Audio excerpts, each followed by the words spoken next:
So here, when we talk about this contract too, we need to understand few things. We're talking about few concepts which were not there earlier. So we're talking about indemnity, we're talking about guarantee. So I have tried to copy your Bear Act only here. So it will be a good reference point for you in the exam point of view. So I'll quickly run through the concepts. So now let's understand in general term. I'm trying to explain you with the examples. What is indemnity? What is guarantee? Almost every product we buy, we have heard of 2-year guarantee warranty, 2-year warranty. We have some guarantees. So what are those things? And is it the same as guarantee warranty we have for the products and services, or is there some difference? And then one is indemnity. Indemnity, to simplify you in a very generic manner, indemnity is basically making somebody losses good, right? So I'm indemnified losses. The most common example of indemnity is insurance. If I suffer a loss, the insurance company will pay me for the losses I'm suffering, right? So indemnity is basically contract by which one promises to cover the loss of other. Okay. Now, I am the one who's indemnified, indemnifier and indemnified. Understand these two things. Who's indemnifier, who's indemnified? Promisor and promisee. Promisor is the person who's giving the promise. So indemnifier is the person who's giving the indemnity. Okay. And indemnified is the person who receives the indemnity. So understand, when I'm talking about the indemnity in future, supposedly I've taken a fire insurance. So if there is a fire in my house, so insurance company will pay me for that. But will I get for every fire occurring in my house? No, obviously not. Because when I'm talking about indemnity, there will be certain rules and regulations, right? That needs to be covered. So whenever I'm talking about indemnity, there are obviously certain terms and conditions which are there. Both the parties are bound by those terms and conditions. So what is the indemnity holder's rights? Because every fire occurring to my house will not be reimbursed. I will not be getting claims for every fire that is occurring in my house. So what are those terms and conditions? Both the parties must have decided. The fire should not be deliberately put by me, obviously, right? It should be like, for normally you all also must have seen, if I buy a new phone, I normally get a guarantee warranty from the company. But the guarantee warranty is for phones and laptops. They say, if there is any hardware damage, then obviously I will not be getting any compensation for that. If it is due, I need to prove prudence, care, and protection for the goods I'm looking to claim the indemnity. The moment I prove that there was a prudence, care, and protection taken, and still there is this problem, then the company will consider giving me the compensation. Otherwise, I will not receive. Similarly, when I'm talking about the indemnity, the problem comes is, I feel I have got my insurance and I'm not getting the insurance, my cover, my claim. Why so? So there are certain rights and responsibilities both the people have. So here, both the parties will have certain roles and responsibilities, rights and obligations. So when I'm talking about the indemnity holder, the person who receives the indemnity, that person, obviously, all the damages needs to be paid, because whatever are promised, you need to pay all the damages, all the costs which are compelled to pay. Supposedly, if I file a case, most common example I'll give you. I was going by my car and my car was hit by a bus. So obviously an accident. I put my car for the repairing, obviously, and I'm looking to get the insurance covered because my car was insured. I put the claim in the insurance company. The insurance company comes back to me and they say, obviously the insurance is not applicable here. Now, why the insurance is not applicable here? They rejected my claim. Obviously, I'll go to the court because I've taken the insurance. I should get my claim. I'm not getting my claim. I go to the court. And if at all I'm proved right in the court, what will happen? I will obviously, with the claim, I will ask for my cost of litigation, because whatever costs I've incurred in any sued proceedings defending myself, I am eligible for that also. Because any person who's wrongly denied a claim, the company will be held responsible. So here, basically everything that was within brackets, that was promised, that was ensured to the person is eligible to claim everything of that. Obviously, nothing outside that. So here, quickly giving you a recap of indemnity. Indemnity is basically making somebody's losses good. The most common example of indemnity is insurance. All the insurance companies, different type of insurance. If I'm talking about the variety of insurance nowadays we have, just for your paper perspective, if you want to write some examples of indemnity, all the common ones are life insurance. We have fire, we have this marine. All these are common. So talking about all different insurance, nowadays we have insurance for, like in Bollywood, people are getting their movies insured. People are getting their weddings insured, right? So because from I mean, you can think of a thing and people are getting that insured. So insurance is getting so common in our life. And why companies would get into that? Because obviously the companies also work on the rule of probability. Okay. So this is how the indemnity. I hope we are clear with the concept of indemnity. So everyone, I hope we are clear with this basic concept of indemnity. Indemnity, one person promises the other person that if you incur a loss in future, I will pay for your loss. So if these two are bound by a promise, a contract, both will have certain rights and responsibilities, duties and obligations. So the indemnifier, the company who's giving the indemnity, obviously will have certain rights, that the company can reject your claim if it's a wrongful claim. All the wrongful claims will be rejected, and the person who's getting the indemnity, what all rights he has, that he should be paid for his claim. And if he has to approach the court, defend himself, any suit proceedings, he will be paid for.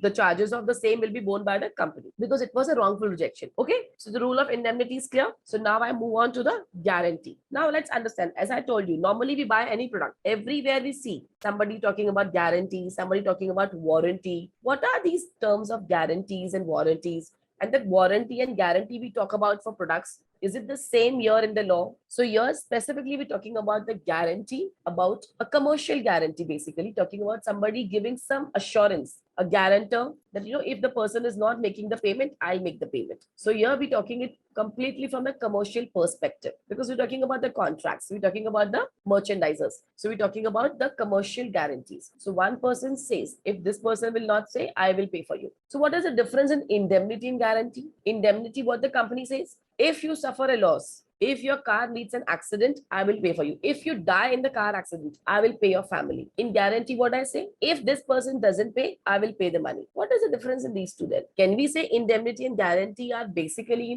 of a similar format? Definitely not. Because in guarantee, what I'm saying, both have a contingency. Can we say, yes, both have a contingency? Indemnity, if there is a loss in future. Guarantee, if there is a default in future, the principal debtor is not paying, then only I will pay to the creditor. So in indemnity, there are two parties, the company and the person who's looking for the insurance. Okay, indemnity is about two people. Guarantee is about three people, one creditor, one debtor, and one guarantor. Okay, so guarantor is also known as surety, because I'm giving you the surety. Supposedly, I have a daughter. Supposedly, my daughter gets into some business. She wants to start something of her own. Nowadays, startup is also, a trend from youth. So she says, I want to get into some startup. So she gets into some startup. She's dealing with a lot of people.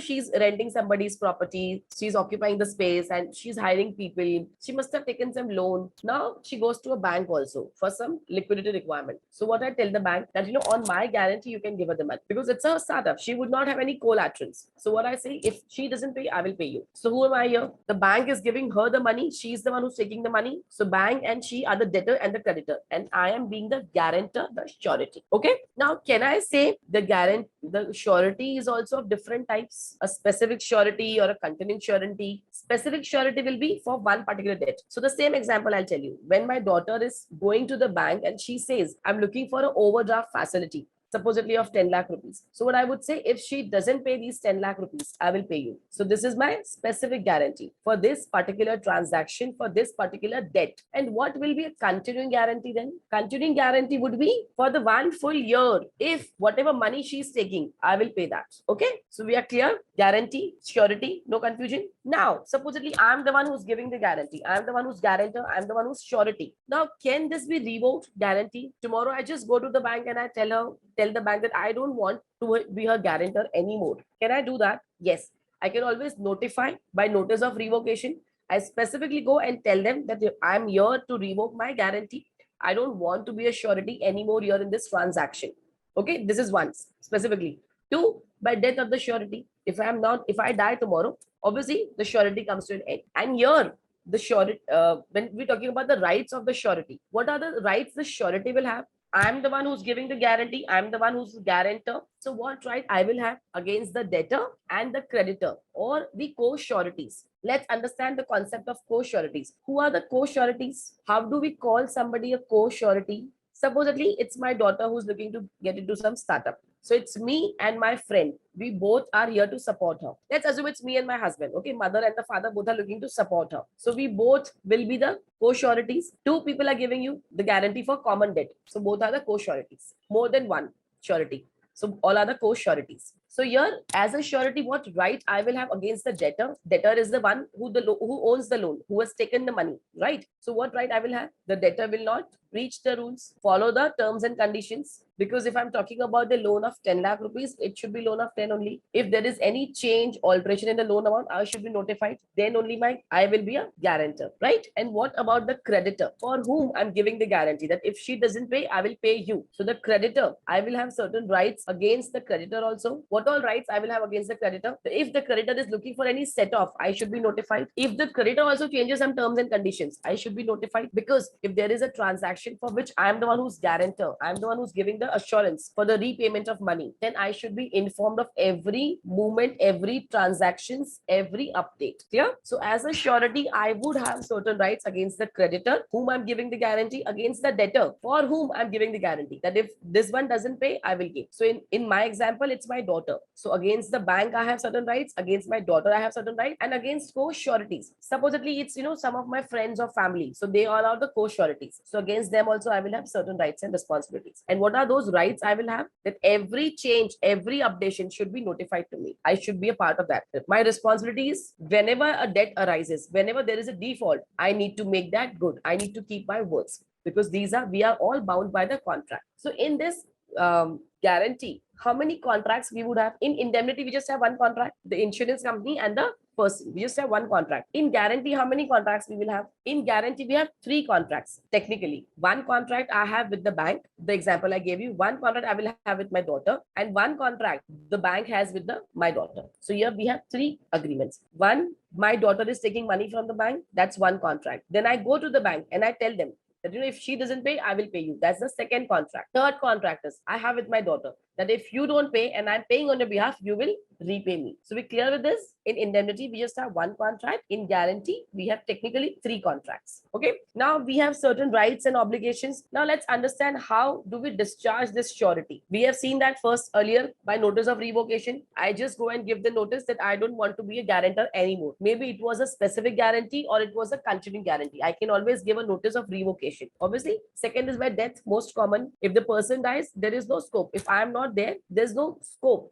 because after my death, my estate will not be there, to repay the losses. So if I am not there, by death terminates the guarantee. Then the next one is very important. Any variation in the terms of contract. As I told you earlier also, supposedly I had given the guarantee for 10 lakh rupees. My daughter borrows more than 10 lakh. Will I be responsible if I'm not notified? Obviously not. If there is a set off, the bank also, my daughter has some FDs, the bank gave some loan, so they were looking for some set off. So will I be responsible if there is a default in the payment? Obviously not. So wherever there is any variation in the terms between the debtor and the creditor without the consent of surety, if I am not involved, then obviously I am not the one who will be responsible for the default debt. And obviously most common is the surety is discharged if the creditor only releases the debtor. The bank only says, okay, we just set off this money, you don't owe us anything. The moment the debtor is released, the creditor is automatically released. So when I'm talking about me as a guarantor, as a surety, I will be discharged. Immediately, the debtor is discharged. If there is no liability, there is no need of any surety. Whenever the creditor is making some arrangement, supposedly the bank goes to my daughter and says, you are doing this business and we see this business is promising. So, maybe after 5 years, we are just raising some rate of interest, and you can pay it after 1 year also. So we are adding some tenure to the loan. Will I be responsible then? Because that's a variation in the terms of contract. Or the creditor does any act which is against the rights of surety. Supposedly at the time of taking the loan, my daughter had given some collateral, some of her FDs or something she had given, some gold, let's assume. And the creditor uses that, disposes that, or gives her back without taking the money. Will I be responsible for the money? Obviously not, right? Because creditor is doing something which is against my right. As a surety, if I'm giving the surety, maybe I am also thinking that her gold is there, her FD is there, so we are also taking care. So the risk is calculated.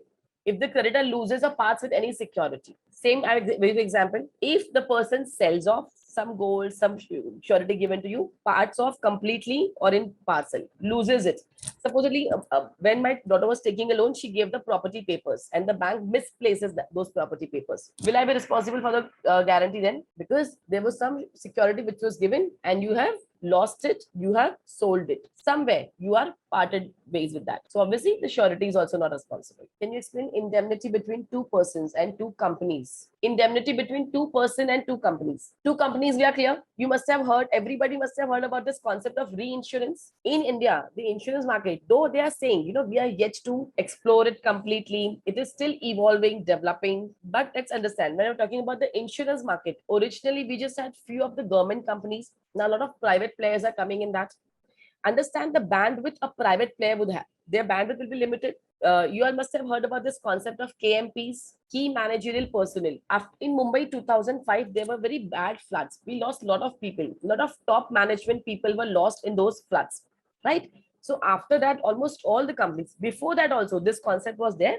But after 2005, it has been very commonly practiced. So almost all the companies get their insurance of the specifically for the top management. So specifically the top management is insured by the company under the term of KMP, key managerial personnel. So if they die tomorrow, the company will be obviously indemnified.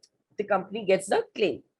So these insurance, normally they start with 50 crore, 100 crore and so. So imagine a company and there are so many companies, so many CEOs, so many directors, everybody on an average, if you're looking for an insurance of 50 crore, how much it would be? Huge. Huge is really huge, humongous, huge, I can say. In this case, what they do, maybe I would not have all that capacity. I would not even have 500 crore. What I do, I take the insurance in my name and I get it reinsured. So I pass on the risk to some other company who would have a better appetite. Normally, this is done to the government companies or the foreign companies who have a better appetite. So this is the concept of reinsurance. So I'm taking insurance. So as a Anju, I come to you and I say, yes, I'm looking to give you insurance. Okay. And I take the insurance from you for 100 crore rupees, but I don't have that bandwidth of 100 crore rupees. I would not be able to take that risk also of 100 rupees. So I go and pass it on to somebody else. So in turn, I go to somebody else and take that insurance. So when the claim comes, you will be asking me for the claim and I will be asking the company from the claim. This is the very common concept of reinsurance. Okay.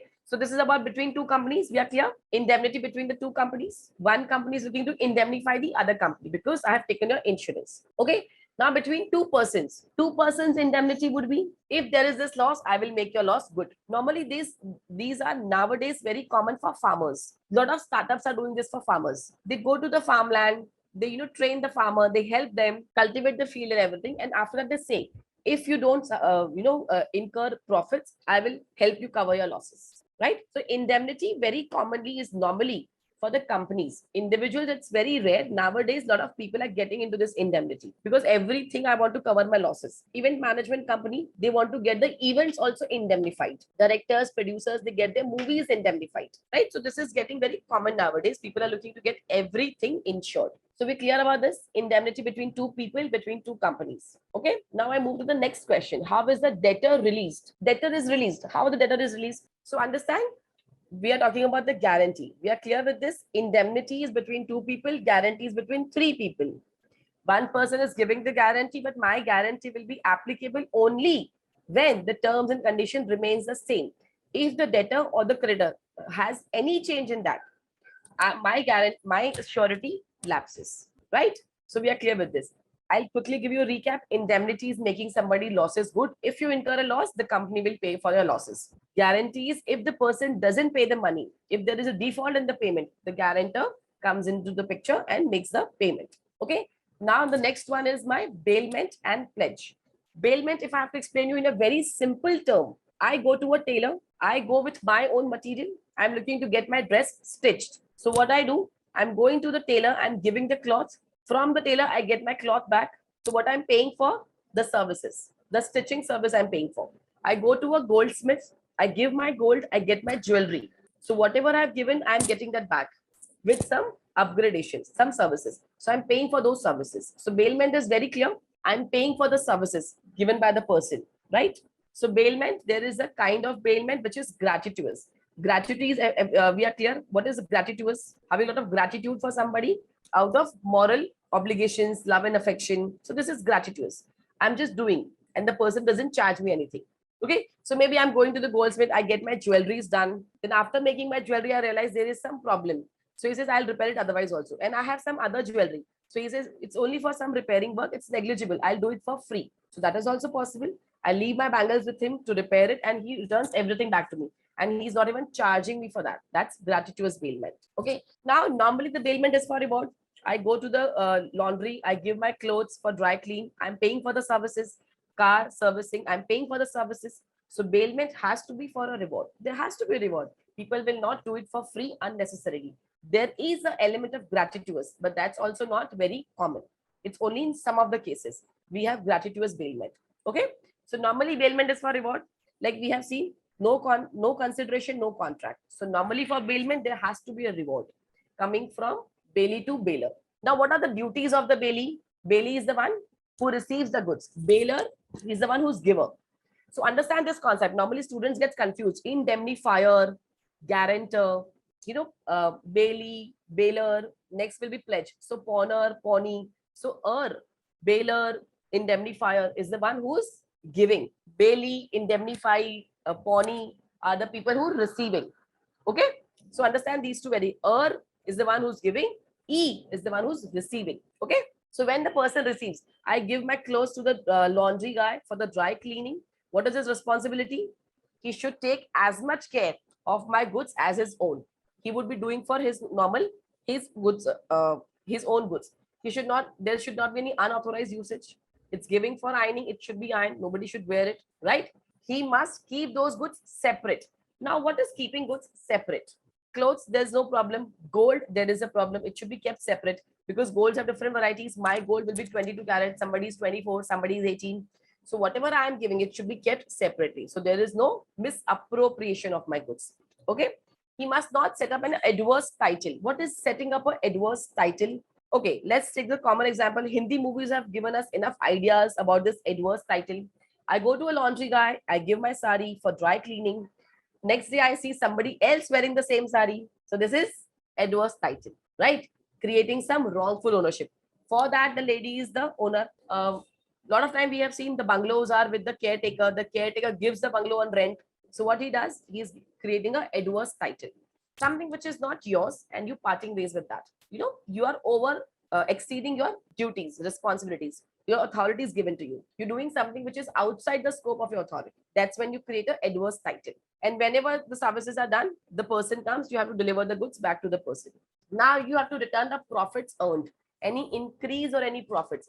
What would be the increase or what would be the profit? So the most common example here would be somebody leaves its cows with the neighbor. When the neighbor comes back, the cow has delivered a calf. That has to be given back, right?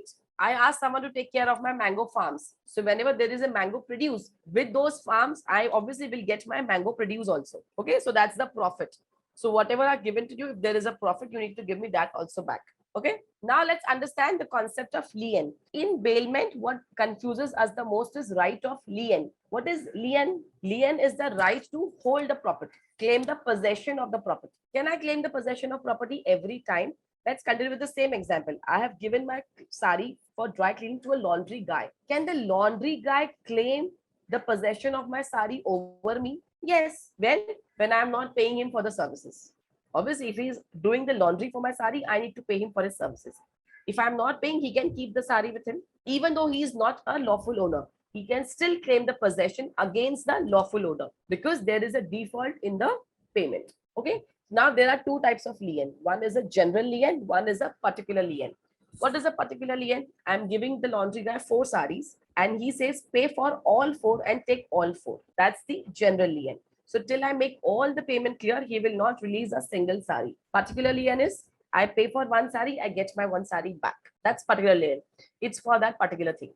So he will not keep all the 4 saris under his custody. If I'm making some payment, part goods needs to be released. That's my particular lien. It's for that particular purpose. So that particular payment is made, the thing has to be released. The property needs to be given back. Okay. So in bailment, I'm repeating myself, bailer and bailee are there and they have a right of lien. The bailee has a right of lien. Lien is I can claim the possession of the property even though I'm not a lawful owner against the lawful owner. Okay. And against the whole world. Supposedly the same laundry guy example. The laundry guy has my sari. Somebody else comes and says, give me the sari. Can the laundry guy deny the delivery of the sari? Yes. Till I authorize someone and notify the laundry guy that I'm sending someone on, my agent, you can deliver the sari. Otherwise, laundry guy has a right of lien. He can claim the possession of property against me if there's a default in payment, or against the whole world, because he is keeping it for in his possession, again only against the lawful owner for the payment, otherwise against the whole world, because he is in a pseudo position of ownership. It is given to him, right? So lien is clear. In bailment, this is one concept which normally confuses people. What is right of lien? So I can have the possession even though I'm not a lawful owner. Now, what are the duties of a bailer? Bailer, I'm the one who's giving my sari. I'm the bailer. What are my duties? I need to disclose all the defaults, all the faults, all the problems in the goods. Supposedly, I'll give you a simple example. I had gone to a keyboard repair shop. My daughter got a keyboard. Basically, my sister got it from UK. So it was a keyboard. It was not working. I plugged in, but there was a short circuit in my house. The power drip, obviously. So there was a short circuit. So I went, I got the electrician here at my house, got it repaired, and I took the keyboard out to a mechanic to repair it. I went to an electronic shop and I told them that the keyboard is not working. Just check it.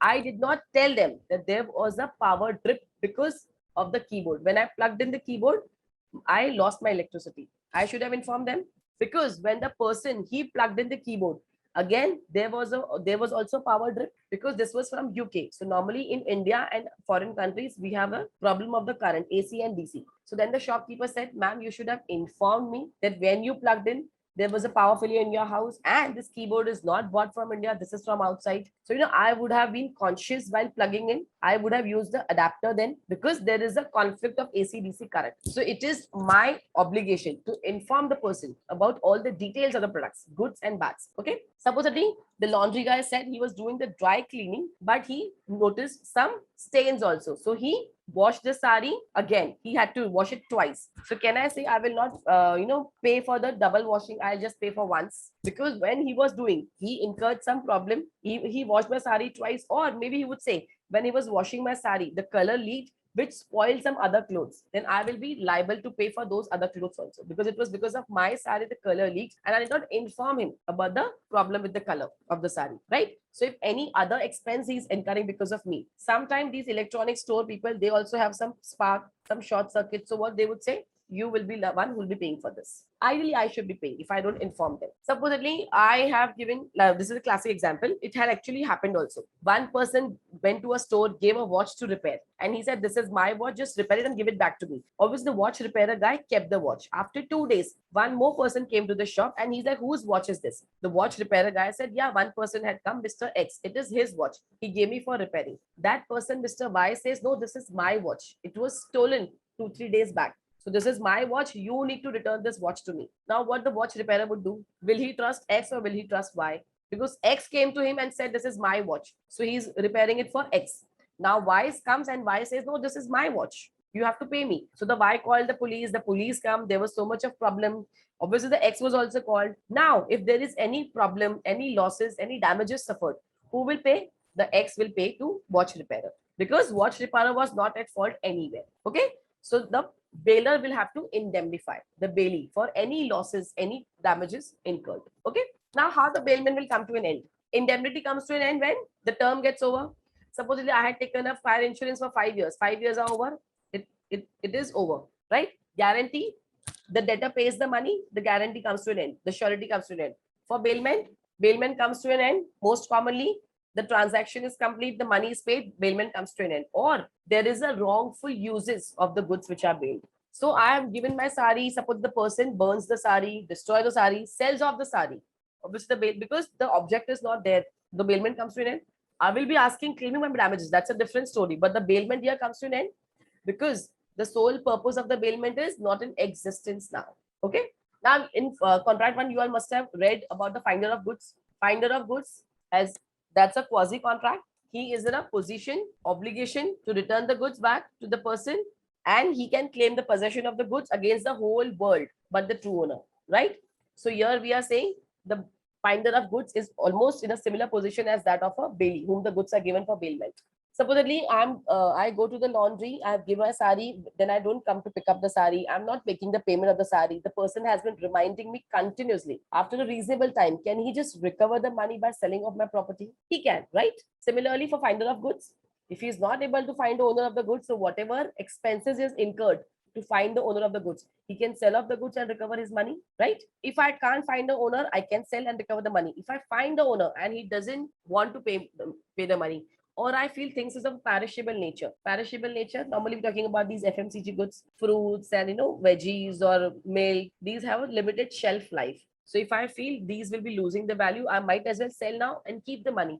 Whenever I find the owner, I can give the money also to the owner. Okay. And when the law says, supposedly I'm looking to find the owner, I'm putting in all the effort.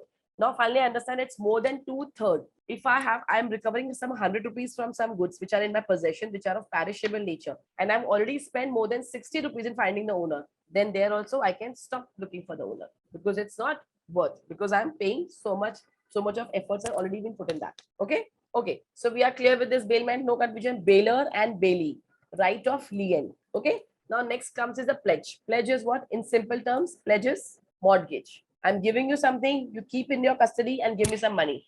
So the moment I give you money back, you can give me my things back. So what is the difference in pledge and bailment? In bailment, I go to the goldsmith, I give my gold, and when he's making the bangles, I take my bangles back and I pay him the money. In pledge, I give my bangles, I give my gold, I get some money. When I give the money, he gives my gold back. Difference in bailment and pledges? In bailment, whatever I'm giving, I'm paying for the services. So it is upgraded. Some changes are done to that, because of which I'm paying the charges, right? So whatever I'm giving, I'm not receiving as is. There is some services, some process, something which is done for upgradation, changes for the original goods or services. Pledge, whatever I'm giving is given back to me as is. No changes. If I'm giving my property papers, this property is similarly given to me. But in bailment, maybe I'm giving you my property and I want you to renovate and give it back to me. Okay. So in pledge, I get any things as is back to me. Okay. In bailment, it is given for some procedure, some purpose, some services. In pledge, it is only for a safety, security, assurance. Okay. Now, when I'm talking about the pledge, here also we have two people, pawnee and pawner. So who's the pawnee? Who receives the pledge? Right? I'm getting the collateral, I'm getting the security. Pawner, is the one who's giving. Okay. E is the one who's receiving. Remember this. So it gets easier to write in the exam. So when I'm receiving something, what will I do? What rights I have? I will keep it till I get my money back. So till my debt is cleared, any interest which is promised on debt, any expenses which I incurred on the security, everything is given back to me. Then only I will. Otherwise, I can keep it. Here also, I will have right of lien. Okay. Now, what are the rights of pawner? The person who's giving. His rights are, the moment the money is given back, his things should be given back to him as is, without any default, adversities, or any damages. Okay. So wherever there is any problem, he can always ask for damages. He can sue the person for damages, and he can supposedly, and here also they are saying, supposedly I'm giving my property papers to somebody, the person sells of the property. Then what will I say? I will not consider the sale as a valid sale, and I will simply look for redemption of my goods. I want my property back to me because the sale was not valid. So I will not treat the sale as a sale. Okay. Okay. Next slide, please. Now, owner can pledge. I'm the one who's owner. I have my property. I have my gold. I can go and give it for pledge. Can the non-owners also give for pledge? Yes, non-owners also. The most common example is mercantile agent. I'm giving my goods to a courier guy. He will be delivering it to UK. So when I'm giving him my goods, he's the one who's taking the insurance. He's the one who's taking all the precautions for the goods. So he is in a pseudo capacity of an owner for those goods, right? Mercantile goods. Or pledge by seller or buyer in possession of the goods after sale. I bought the property, but I leave the keys with the agent or the seller only. And I tell them, this month I'm not here. Next month I will come and I'll pick up the keys. So for the next full month, they are in the similar capacity as owner only, right? So they can also do everything to take care, protect the house in the capacity of an owner. Pledge when the owner has limited interest. Now this example will be, why would anybody have a limited interest? Supposedly I have a flat and my daughter would have a limited interest. What I would say, after my debts, if this happens, then the property will be given to her. It's not that she doesn't have an interest. She has some interest, but her interest is very limited. Her interest will come into place only when I'm dying, right? Specific to certain terms and conditions. But still, she can also look for some pledge, right? If need be, anybody in possession or any possession under any voidable contract. I hope everybody remembers what is voidable. Voidable. Void is void, no confusion. Voidable is at the option of the one who's aggrieved. Okay.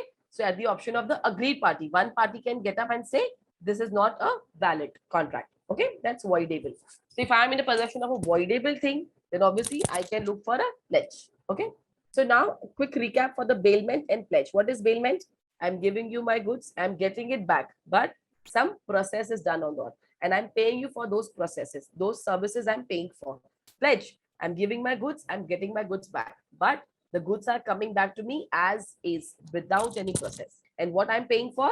The liquidity requirement, because when I'm giving you the goods, I'm getting some money from you. So this is the main difference in bailment and pledge. We clear about that? Now the last part for today's session is agency. We are clear with indemnity, insurance company giving insurance. Okay.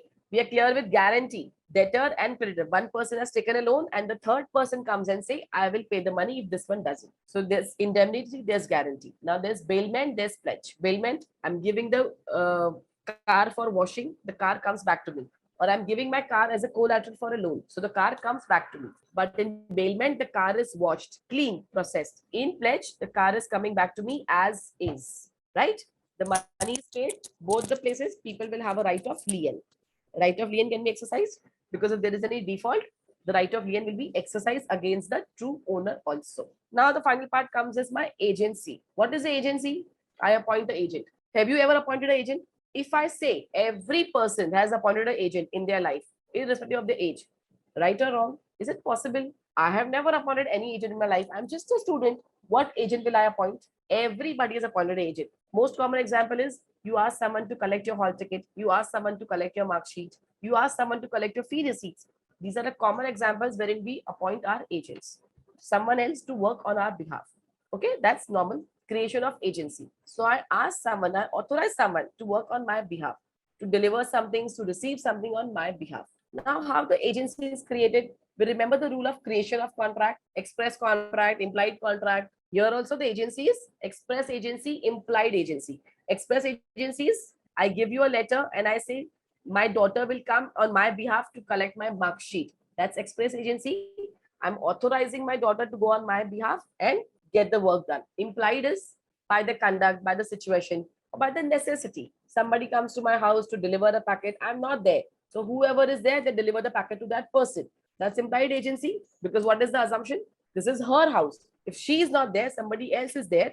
This is as good as delivering to her only. That's implied agency, because the person says, yes, we are family. So deliver the parcel to my family. That's implied agency. Those people are, you assume there is a implied agency. These people are my agent. Agency by estoppel. What is the rule of estoppel? Estoppel is saying no, asking someone not to do this. Rule of estoppel. What is agency by estoppel? How do we create an agency by estoppel? Supposedly in a room, 4 people are sitting, okay, and they're discussing some business, some transaction which is going on. And I enter the room and I tell them, you please go ahead with this transaction.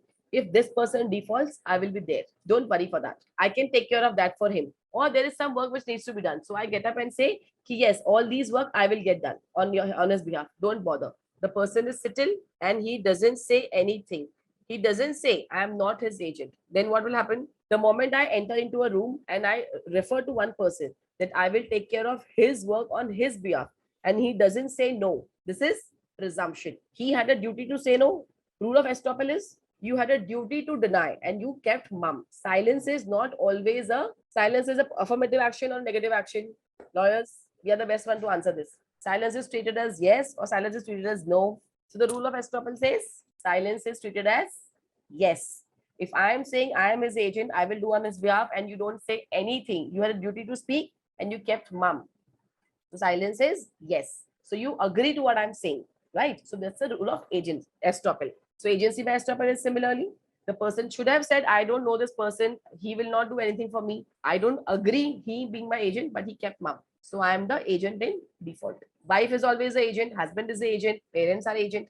These are the normal agency rules we have seen, right? Agency of necessity. Now, what is necessity? How do we have necessity? We appoint someone out of necessity. So agency by necessity is, most common example is, people who are minor, unsound mind.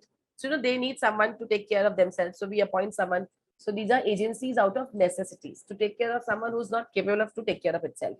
Agency by ratification, you ratify something. What is ratifying? When do we ratify? In contracts also we had seen ratification. Can minor ratify the contracts? Can minors ratify the contracts? You must have seen that in contract 1. Minors contracts cannot be ratified. Supposedly, I have a contract with somebody and I was only 17. I have a contract. Then once I become 18, can I say the same contract is valid? I agree to the same contract? No, the contract cannot be ratified. I will have to make a fresh contract once I'm 18. So this is the rule of ratification. What is agency by ratification? Agency by ratification is possible. I can say, yes, this person is doing all this and he is my agent. I agree to his acts. Okay. So we clear? Agency, express, implied, estoppel, husband, wife, necessity, and ratification. Different types of agents: special agent, general agent. Mercantile agent are the most common because in the business we see mercantile agents. So those trader you all must have seen. Supposedly I am in the market and I don't have money, but I have contacts. So what I will do, I will go to some of the producers. I will tell them, I will help you sell your products. You give me the samples. I pick up the samples. I go to the market, find some sellers. Am I doing anything? One person is producing, one person is buying. So this is the seller, this is the buyer. And I'm just being a mediator, a link, a mercantile agent. Sometimes mercantile agents sell on their name. Sometimes they sell in the name of the producer only. Okay. Different types of mercantile agents also. Sub agents. I appoint my agent. I'm the one who's saying I will help you sell off your goods. And then I appoint somebody. You also go to the market and approach people. That's appointing the agent's agent is a sub agent. Mercantile agent, we are clear. Factors and brokers. Who are these factors, brokers? The common terms which we have been using.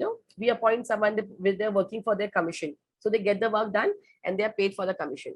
Then next is del creditor. Del creditor agent is very important, especially when it comes to the trading in the businesses. Business traders, del creditor is very important because del creditor agent works not only as a broker agent, as a middleman, but he also works as a guarantor.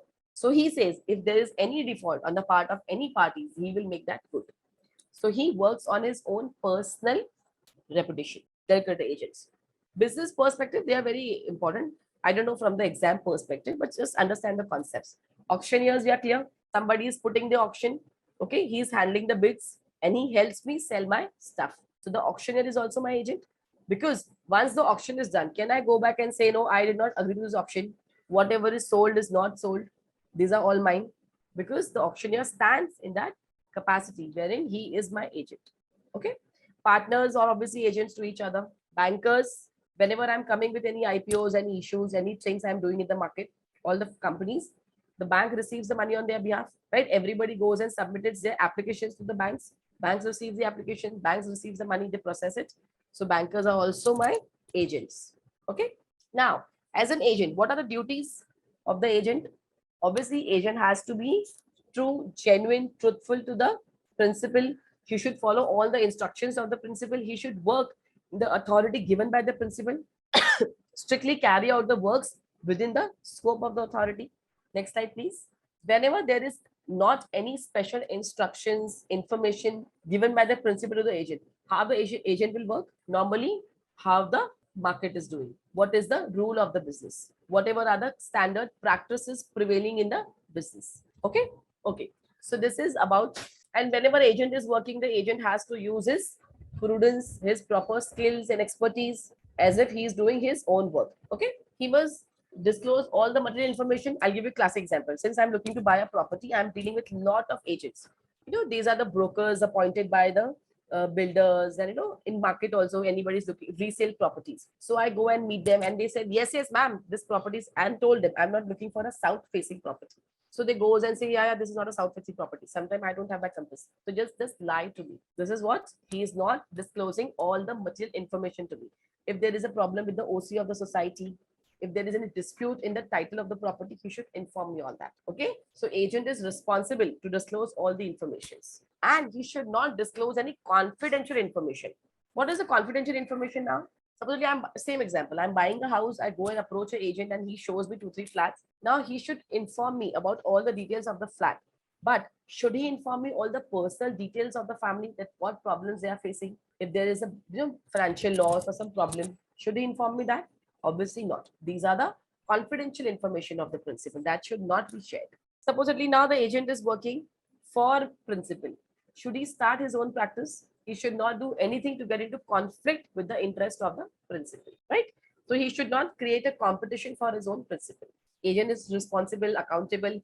He need to maintain proper accounts. Why the agent will maintain the accounts? So he can get the reimbursements. Whatever expenses I'm incurring, I will get the reimbursement from my principal for all the valid expenses. Okay. He must not make any secret profit. Obviously, that's the basic rule. Whenever I'm talking about the agency, the agent should not make any secret profit. He should not delegate his authority to sub-agent. But we saw there was a provision for sub-agent, right?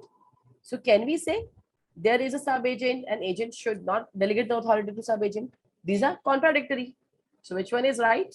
Okay, agent is allowed to have a sub-agent, but he can only delegate his authority within brackets. He cannot delegate his complete authority. You cannot delegate anything more than what you have. This we have seen in transfer of property also. Nobody can pass on the title better than what he already has. So as an agent, he would have a limited right. So he can only transfer from that right? So understand that, the difference. He cannot delegate his complete authority. He can delegate some authority, but not his complete authority. Okay. Now, as an agent, he has duties. So this is law. If you have duty, you would have certain rights also. What are the rights?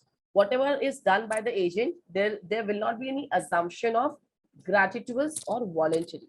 Whatever he is doing, he has a right to receive a reasonable remuneration. What is a reasonable remuneration? We go by the, either it has been fixed by both the parties or we go by the normal standard of the business. Okay. What is the authority the agent has? If it's an express agency, there's no problem. The principal has given the clear outline.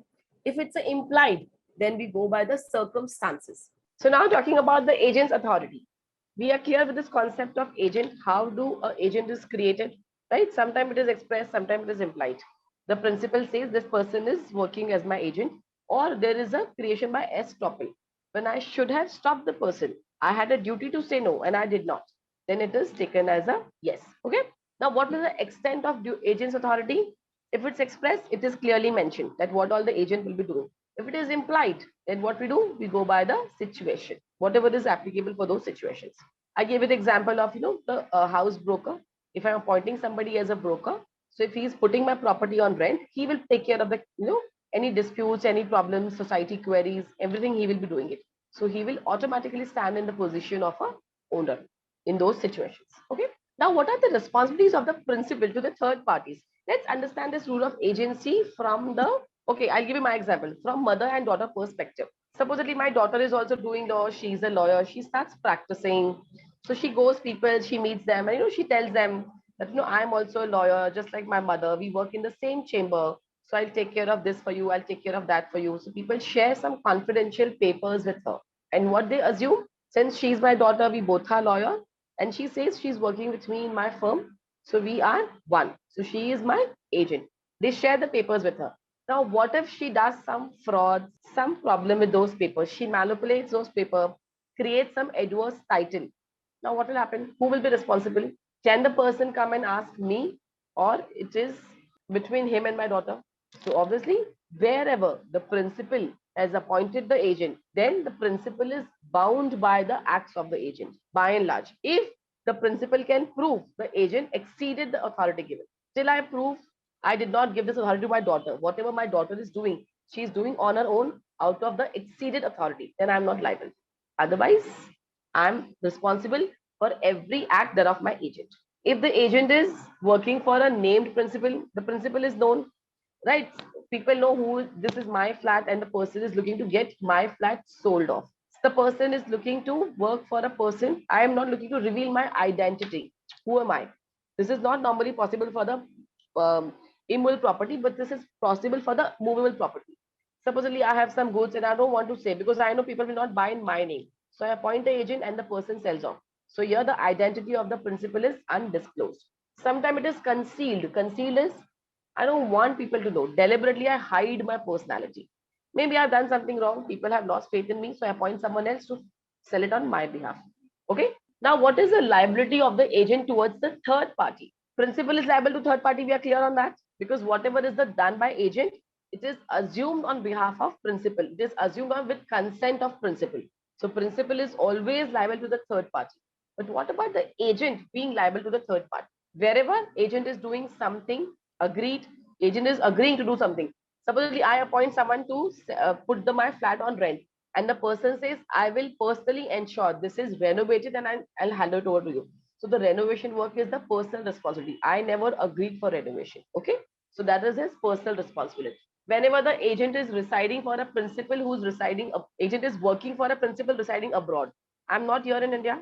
So my agent will be obviously personally liable for everything because the principal is not available. Whenever the agent signs a negotiable instrument, the agent is giving a check in his own name. So when he's giving a check in his own name, he will be personally liable. Or when the principal cannot be sued. Principal cannot be sued is normally minor, unsound mind. So in those cases, agents will be liable. Okay. I think these are quite simple, self-explanatory, but I gave you these in PPTs, so you would have a ready reference from the exam perspective. Obviously, he is breaching the authority given to him. He's acting more than the authority. He will be personally responsible. He has got some wasted interest. What is a wasted interest? I have some my personal benefit. I'm working for my personal benefit. Then obviously he'll be responsible, committing some torts, some wrongs, right? So agent is personally responsible whenever he exceeds the authority. He's doing something for personal gains, wasted interest, signing negotiable instruments in his own name. Okay. Now, how do we terminate the agency? We have seen termination of indemnity. If there is a loss, the term gets over, it is over. Guarantee, the debt is over, it is over. Bailment, goods delivered back, bailment is over. Pledge, similarly, I pay the debt, I get my things back. Now, agency, how the agency will come back? Same example, I asked someone to put my flat on rent. The moment my flat is put on rent, the agency is over, his work is done. Or if it's a continuing agency, I would say till it is on rent, you are the one who's responsible. Then the agency continues. Okay. So how the agency terminates? One, most common, performance. The work is done, performance, it's over. Second, it was for a particular period, 3 years, 5 years, a tenure bound. Tenure is over, it's over. Maybe there is a death of the principal or agent, right? Or insanity of principal or agent. Because in law we have seen, no, we're talking about the legal person. Legal person is anyone who's above 18 years of age, soundness of mind, and solvency in nature. So if any of these problems, obviously the agency comes to an end. Okay. Company is dissolved, the subject matter is destroyed, revocation of the authority by principal, the principal only revokes, renounces, the agent renounces the authority. Okay. Now tell me when we can revoke the agency. Some of the cases the agency is not revocable. It is irrevocable. What is irrevocable? Something which cannot be revoked.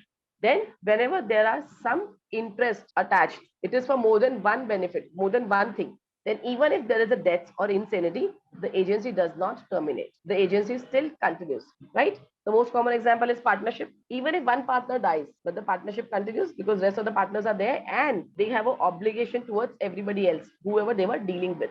Whenever there is a personal liability, agent has done something wrong, then he cannot say, I just incur some losses from my principal and then I say, I terminate the agency. Then I cannot terminate the agency, right? Because I have incurred him some losses. He will try to cover his damages, claim damages, cover his losses. Then agent has only done his part work. Agent has only done his part work. Whenever in part is done, agent has to complete his responsibility. Then only he can look for termination. So understand very simple rule about the agency. I know these sections are quite in detail, but they are very self-explanatory. So when I'm talking about the agency is created, express or implied, specific or continuing.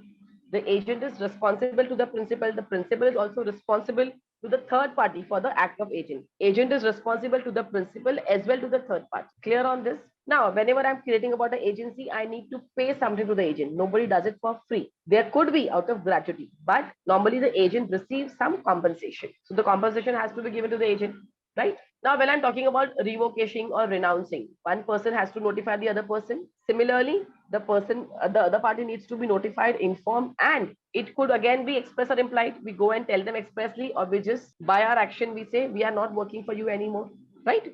Now, when the agency comes to an end, so what will happen to the third party? Supposedly, now the rule of agency is what? Suppose the principal says he is not my agent. So till he is communicated, he is not principal's agent, he will do everything, right? Similarly, for the third party, till the third parties are informed, you all must have seen a lot of ads come in the newspapers every now and then that this person is no more working for the company will not be liable, responsible for his actions. So that's the classic example. The company say he is no more my agent. Okay. So till we are notified, till the agent is aware, then obviously he will not do anything after that. The agency is terminated. Till the third person is made aware, then the agency is terminated. So it's all about reaching the information, making the people aware. This is about death or insanity. We have already seen this. Whenever there is a death of principal or insanity, the agency comes to an end. But if there is some interest, it is a continuing, then for that particular thing, it will be in existence. Otherwise, the agency comes to an end. How do we terminate the sub-agent? If the agency comes to an end, the sub-agency also automatically comes to an end, right? Or the agent can also terminate the sub-agents appointed by him. Now, what are the duties of the agent? Agent has to do the business as per the instructions given by the principal only. When there are no specific instructions, the agent has to act as if he would be doing it for his own business. So try not to make any losses and earn as much profit as possible. Same here, the agent has to work with all the possible due diligence, skills, prudence, as if he would be doing it for his own self. Agent has to keep an account. I have told you earlier also, agent should maintain a proper account so he can claim all the expenses incurred by him and pay for all the earnings, incomes, profits made by him, the principal. Now, what are the rights of the principal against the agent? Principal will also have certain rights against the agent. So first of all, the agent will not create any competition for the principal. He will be dealing on behalf of the principal for all the matters authorized by the principal. He will not look for any personal gain, and principal also should not conceal any information from the agent. You should also inform him everything very, very rightly, honestly. Okay. Next slide, please. Now, whatever gains agent have got while dealing for the principal's business, he has to give it back to the principal. So principal can receive that. Similarly, supposedly I give my money to my angel broker and I say invest this money in these companies and see what happens. So if there is a loss, I'm paying for the losses. So implication is if there is a profit, it should be given back to me.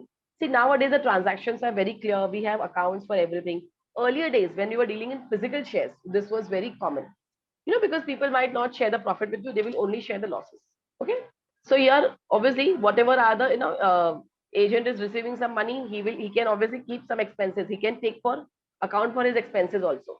See, these are very quite repetitive, common, because they talk about the remuneration whenever it is due.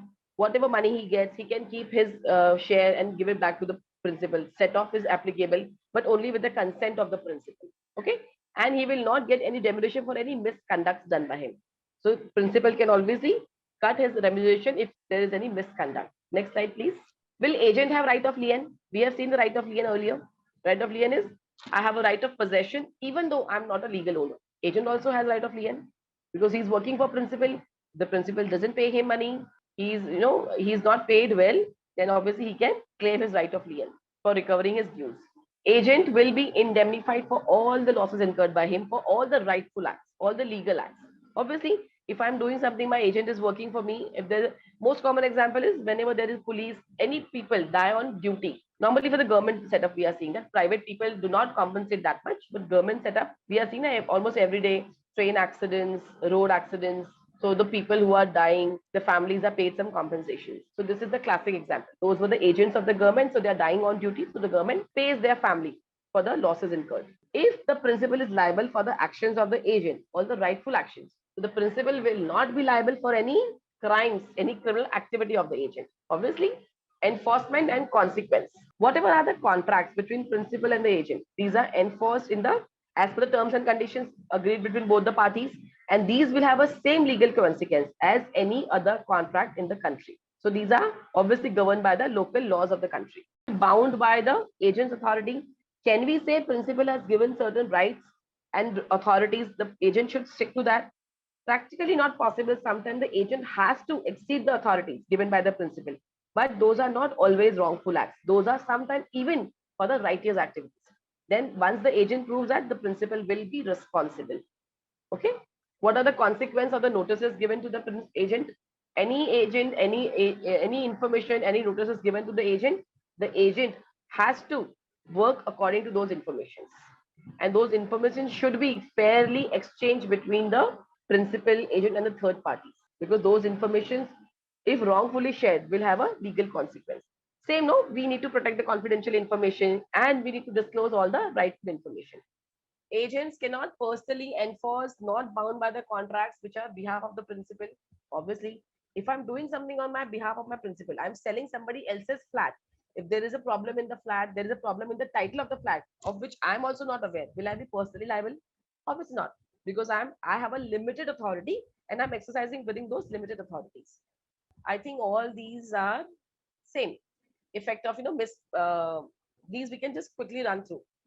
I want you all to go through that, and you all can tell me if there is any doubts, any confusion. These are basically governing about the agent's rights and responsibilities. So we are given some, information. You need to protect the confidential information, but you need to share all the rightful information. You cannot hold the information either from a third party or the principal. Then the agent will be responsible. Now, what is a pretended agent? You are trying to act as my agent. I have not told anybody anything, but you are acting as my agent. You go and tell the world that I'm working with her and I'm working with her. In that case, what will happen? Who is wrongly representing someone, that person will be liable. Obviously, because it is a wrongful representation. And whenever there is a wrongful representation, the principal is not bound to the agent for anything. Okay, now here, what is the one thing? Principal is saying whatever were the unauthorized act of the principal. The principal says, no, these were authorized. If principal is inducing that wrong belief, so even if the act was unauthorized, who will pay for that? Obviously the principal. Anything wrongly done by the agent is responsible. But principal is inducing some wrong act, then obviously the principal is responsible. Okay. Similarly, when I'm talking about any misrepresentation, any frauds, so if the agent is committing any misrepresentation, any frauds, then obviously the agent will be responsible. The principal will not be responsible for any misrepresentations, frauds conducted by the agent. Okay. So now let's have a quick recap. Indemnity, insurance company and the person. Clear? Making the losses good. Agreement between two parties. Guarantee, three parties, three agreements. Debtor and a creditor and a surety. Okay. So if there is any variation in the terms of liability, terms of payment, the surety needs to be informed. Without information of the surety is released. Surety is released with the payment of debt, death of surety, or any variation, unlawful variation in the terms. Okay. Then comes as bailment. Bailment, pledge. I'm giving the goods, I'm getting my goods back. In bailment, these are processed service. So I'm paying for the services. In pledge, I get my goods as is back without anything, because I'm getting some liquidity requirement. I'm getting some monetary loan in return to that. Okay. Both have right of lien against the true owner as well as against whole world. Okay. Then agency. Principal and the agent. Express agency, implied agency. Specific agency, continuing agency. Okay. The agent should act within authority given to him. If he overpowers the authority, agent is personally liable. If principal creates a havoc, hoax in authority, then principal will be personally liable. Okay. So we are clear with this?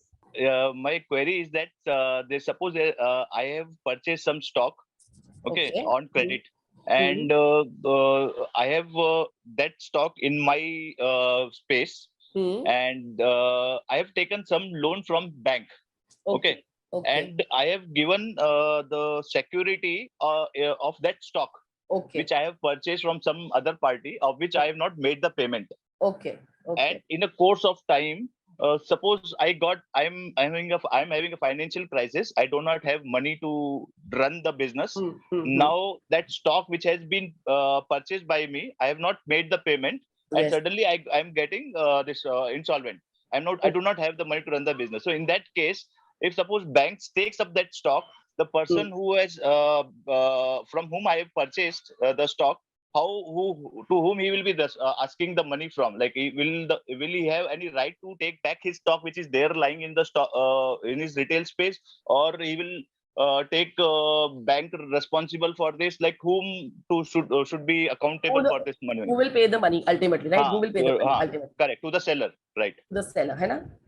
So technically, now the example which you are discussing is an illegal example, because if you're talking about the collateral, banks will not give you any loan, anything on the asset which is not paid. So if you're buying a debt which is not fully paid up, first of all, the bank should not give you any loan, right? But we are seeing so many frauds and scams every now and then. So sometimes people manipulate the papers and they get this done. So we are discussing this hypothetical example. Supposedly the bank has given you a loan which is an unpaid asset. Now, if your loan goes bad, right? Your loan goes bad, the bank will come, they will take hold of the asset, right? Your collateral. Now the bank realizes even the collateral is not paid. So what is the outcome? Because who will bear the loss? Because you can't pay a penny, your collateral also can't pay a penny. So who will bear the loss? Right? This is your question, if I understand rightly. Correct. So I'm telling you, I'm really sorry to say this here, but this is the exact situation we have here in India. So many losses, so many problems are all because of this. NPAs are rising all because of this. Because at the time of giving the loans, the bank are not checking the assets properly. So technically, this is not a valid transaction. Obviously, because any asset which is not an asset in true sense should not be taken as a collateral. So the banks are suffering. Obviously, the person who's giving, the company is also suffering. So, madam, if I understand this right, there is a fault on the part of bank at the first stage, Exactly, because exactly. The the bank is at seller's fault. right is getting hampered, right? Seller's right is getting disturbed because of the bank who has not done the proper authentication of the stock, whether the stock belongs to that person or not. So bank Yes, is yes. legally, if the seller is going into the court, then bank seller will be at the winning side. That is what I should assume. No, no, the assumption is very nice. Technically, it is like this because it is the prima facie responsibility of the bank to understand the asset is an asset in true sense or not, right? Because the seller is relying on the bank because this is as a collateral, the bank has taken as a collateral. Because today I'm also planning to buy a property. So the property I'm buying, I'm telling you, because I know there are so many problems in the property market also everywhere there are scams. So the best thing I'm doing is I'm just taking a loan on the property because I want to put the responsibility on the bank. End of the day, the bank should be responsible because the bank is doing the due diligence. The bank will be doing all the background check. So ideally we put it on the bank, but I'm telling you with my experience, practically, technically this is what is right. The bank should be held responsible. But everywhere, even the banks are not taking the responsibility because when you talk about the terms of contract, breach in the terms of contract, violation. So the bank also has a lot of loopholes. So the bank would say the papers were forged, not informed properly, wrongly interpreted, wrongly informed. So a lot of loopholes are there. But technically, what you're saying is right. I understand. Is a consent decree which is filed in court, is it a kind of a contract, and can it be modified or varied? And what would be the time limit for the same, if at all? Actually, I couldn't hear you properly. You're talking about the consent decree which we are filing in the court. Yeah. If a consent decree, would it come as a, it will be considered as a contract, right? It is, right? You're giving a commitment, right? Yes. So You're if bound by it. So if it you're is, bound by the term. yeah, and can it be, under what circumstances can we modify it or set aside it? Setting aside same, whatever are the terms we have decided, as per the agreed, whatever is mentioned in that, because consent decrees are given, there would be some basis for that, that for what you are giving, for why. So the basis has to be. So modifications are normally not possible, but obviously depends upon case to case. Because this is, a very open-end question. I need to know specifically for what the consent decree has been filed. The matter also depends. Any time limitation for the same? Normally, there are limitations. If there are no limitations specifically mentioned, then we go by the normal limitation laws, Limitation Act. So normally people say anything, any paper anywhere should have some time limit. So 1 to 3 years, people say that. If there are no things, we go by the general limits, reasonable limits. Oh, I see. Okay, okay. Okay, thank you so much. Thank you. Anything about the subject? How can debtor be released? Yeah, I told you, debtor is released when the debt is cleared. So you pay off the debt, or you are declared insolvent, or you are dead. So debt is cleared, no? If there are no legal hairs behind you, so debtor is released. Hi, sorry, I have a doubt. Can you explain detail about the guarantee and the letter of credit? Okay. So what do you understand by the guarantee now? Some idea you must have got about guarantee. Yeah, guarantee is something like between three parties. Three parties are involved in a guarantee or in such. Okay. Yeah, but what exactly is the difference between a bank guarantee and a letter of credit?